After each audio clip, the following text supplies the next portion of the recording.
The sun was dipping low, painting the Texas sky in streaks of orange, when I came back from hunting with my dog, Shadow, and found my world turned upside down.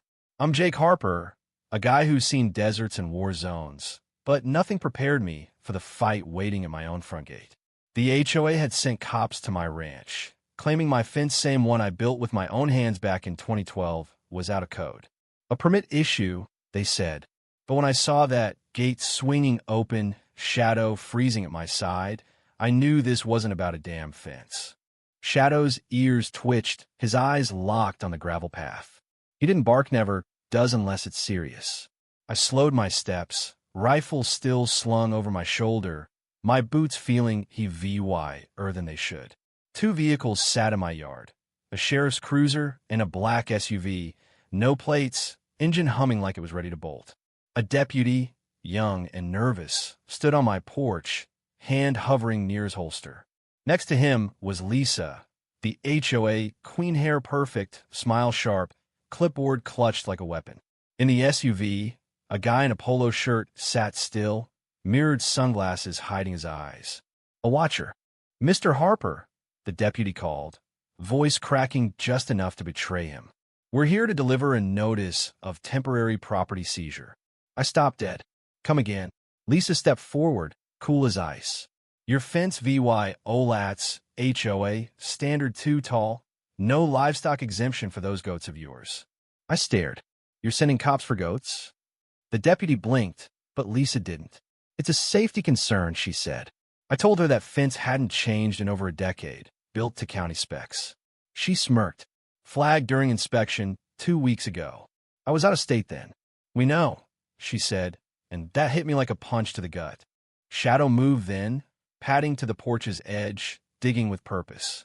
I crouched beside him, brushing dirt away to reveal a glint of metal tracker, small and sleek. I held it up. "You send these with your notices now?" Lisa's lips parted, just a fraction. The deputy stammered, clueless, but her eyes gave her away. "We're within our rights to monitor compliance," she said. I stepped closer. "This isn't monitoring. This is stalking." Shadow growled low, staring at the SUV. I knew then, this wasn't just HOA nonsense. They were after something bigger. At the county records office, Deputy Ryan confirmed my gut feeling. No seizure request existed in their system. Lisa had exploited a retired bylaw, a loophole about community VY Sewell compliance. My friend Nate, a tech whiz with a beat-up pickup, dug deeper. His thermal imaging showed someone had tracked my every move, house to barn, shed to generator. The HOA's funds traced to Vanguard Properties, a company that flips land for pipelines. My ranch sat on gas-rich shale, and that fence? It was in their way. Things got uglier. One night, Shadow's growl woke me at 3:12 a.m. My security feed showed static on the north pasture. I grabbed my gear, MOVYing silent, Shadow gliding ahead. 3 silhouettes crept through my yard, trained, tactical. I hit a switch, and a flare rig from a livestock trough blazed white hot, blinding one of them. Shadow launched, taking down another with a thud and a scream. I circled the third, disoriented, and kicked his pack hard. "Private contractors," I muttered. Lisa wasn't playing small time anymore. They left a clipboard behind, marked with my ranch's layout, my routines, even Shadow's patrols. Labeled Phase 1, Integrity Test, they noted my military past and deemed me a high risk. This wasn't about code violation, it was a test of my will. Lisa showed up days later, all smiles, offering a 30-day resolution. I tore it up and dropped it at her feet. "You read my file," I said.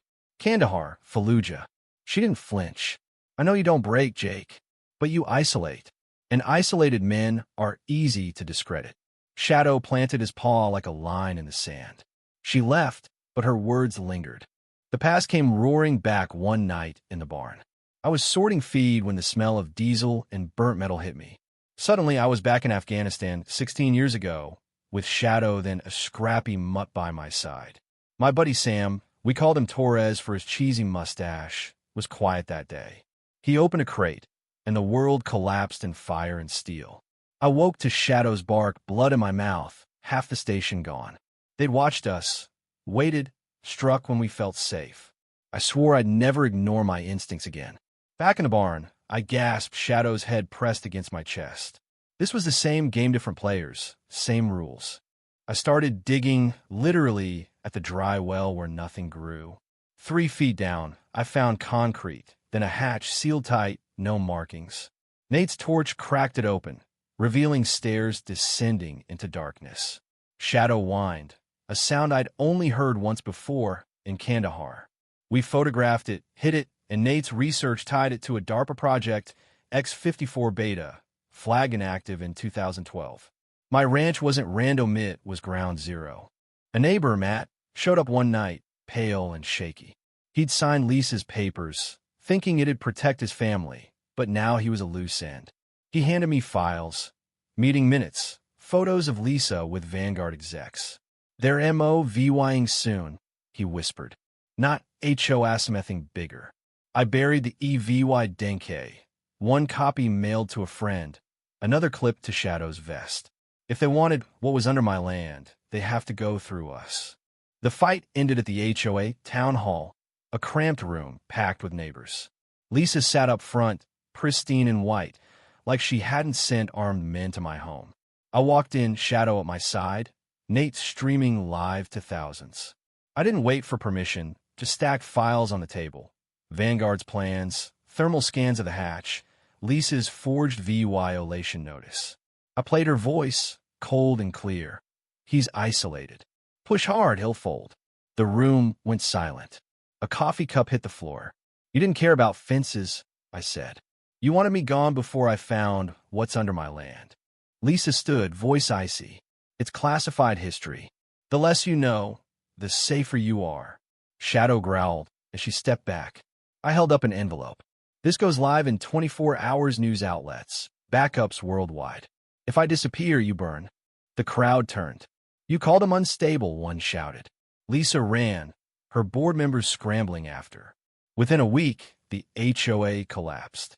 Lisa's house went up for sale, and she vanished, last seen in a car with blacked-out plates.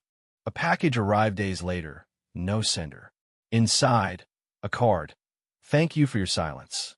A photo of my house, thermal overlay circling Shadow's kennel, with a note. Next time, the dog won't be a factor.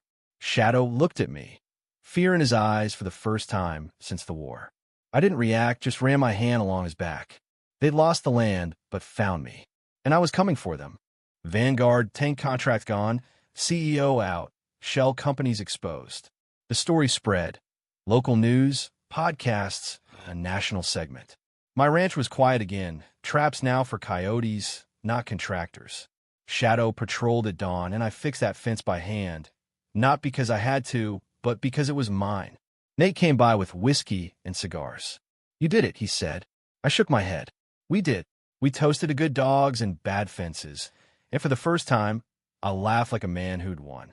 This morning, I sat on the porch, coffee steaming, Shadow at my feet. No cameras to check, no tripwires to set. Just quiet, not dread, just home.